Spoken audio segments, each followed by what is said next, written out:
Então, meu trabalho vai ser sobre linguagens e lógica de programação. Com relação, então, ao conceito, as linguagens de programação nada mais são do que convenções sintáticas, né? Então, existe uma sintaxe que tanto o ser humano, né, o programador, e as máquinas conseguem entender. Então, o fundamento da linguagem de programação é esse entendimento mútuo, tanto o programador quanto a máquina conseguem entender, e principalmente a máquina consegue pegar essa sintaxe e transformar numa ação tangível, né, dentro da realidade da máquina, né. A programação, ela surgiu então e se desenvolveu por paradigmas, né. Então são 4 tipos de paradigmas que a gente pode elencar como sendo os mais importantes. Então, o primeiro paradigma é a programação imperativa ou procedural, que são sequências de comandos para o computador executar. Essa então seria a programação mais simples, né, que é tu falar para a máquina, faz isso, não faz isso, faz isso, faz aquilo. E essa é o mais simples e foi um dos primeiros a ser desenvolvidos, né.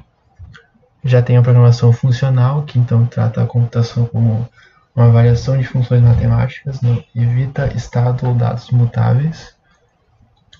Também tem a programação lógica, que é baseada na utilização de sentenças lógicas, utilizando então a lógica simbólica como linguagem para a programação.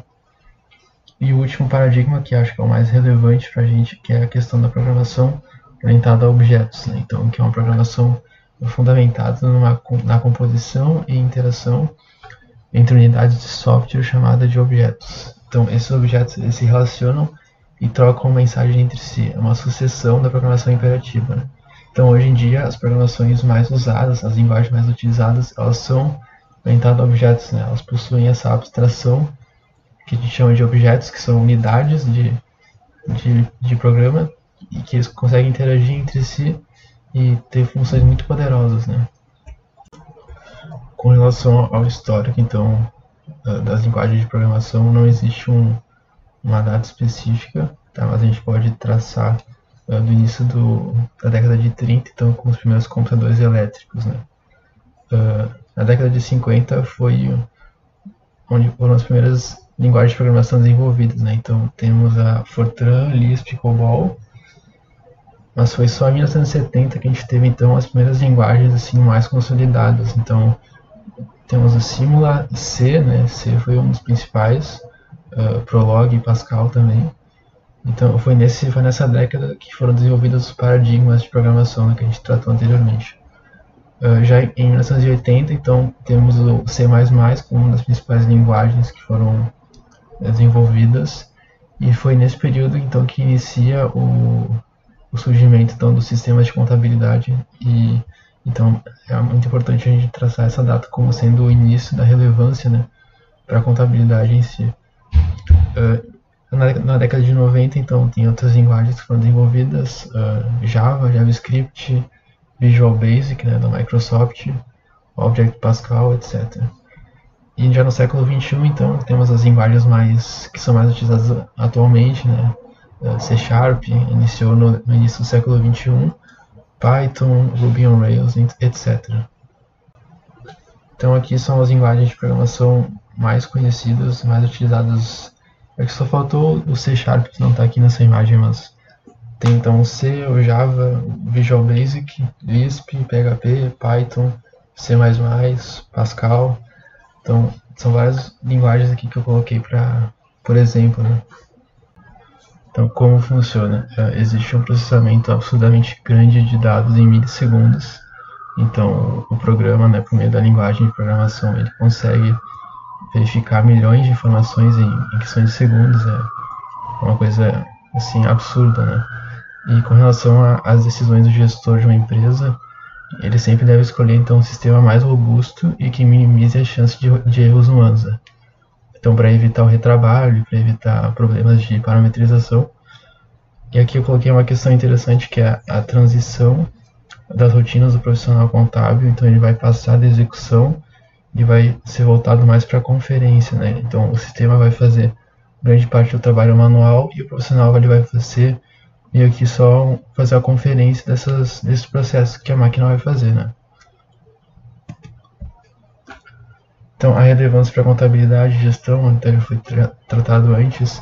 Então, a robustez lógica dos sistemas contábeis então reduz a chance de erro humano e o retrabalho. Então, ainda com essa alta capacidade de processamento de dados, então pode sintetizar informações extensas em relatórios práticos e úteis com base na lógica de programação adequada. Ainda assim, tem a questão do armazenamento de altas quantidades de informações e arquivos, facilitando a organização dos trabalhos outrora realizados em papel. Então, por exemplo, na auditoria, né, tem os papéis de trabalho, que agora é basicamente tudo digital, né, com os arquivos, e até a questão de escrituração contábil também, extratos bancários, documentação do cliente, etc. Então, a utilização prática, os usuários primários, então, são os programadores, né? São eles que efetivamente fazem a codificação dos softwares. Entretanto, né, as soluções que eles trabalham são utilizadas por todos os setores da economia, né? Que vai do mercado, a transportadora, escritório de advocacia, contabilidade, universidade, etc. Por causa dos sistemas, né? Todo tipo de empresa atualmente tem de alguma forma algum sistema que utiliza para o seu controle, né? E aqui eu vou ter o outro tipo de usuário, que seria o usuário final, que é o operador, no caso, né? Quem vai operar o sistema no dia a dia e interagir com suas funcionalidades. Então, a fim de alcançar os objetivos estabelecidos em seu design. Então, por exemplo, é o contador utilizando um sistema de contabilidade, o gerente operando o RP, etc.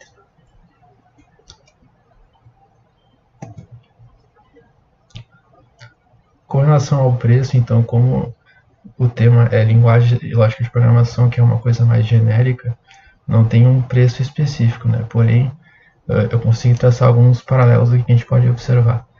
Então, o custo ele vai variar de acordo com a funcionalidade do sistema.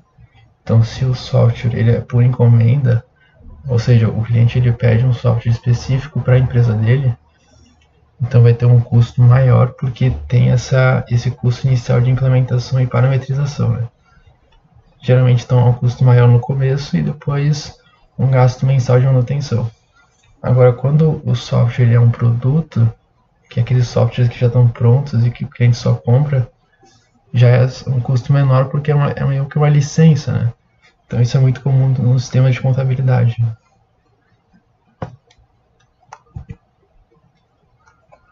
E o case aqui, que em relação a esse tema, como eu trabalho em escritório de contabilidade, eu acabo desempenhando funções tradicionais dos departamentos, mas eu também programo pequenas aplicações em C#. Então eu acabo fazendo programas que são voltados a automações de rotina dos departamentos, conversão de arquivos e geração de relatórios.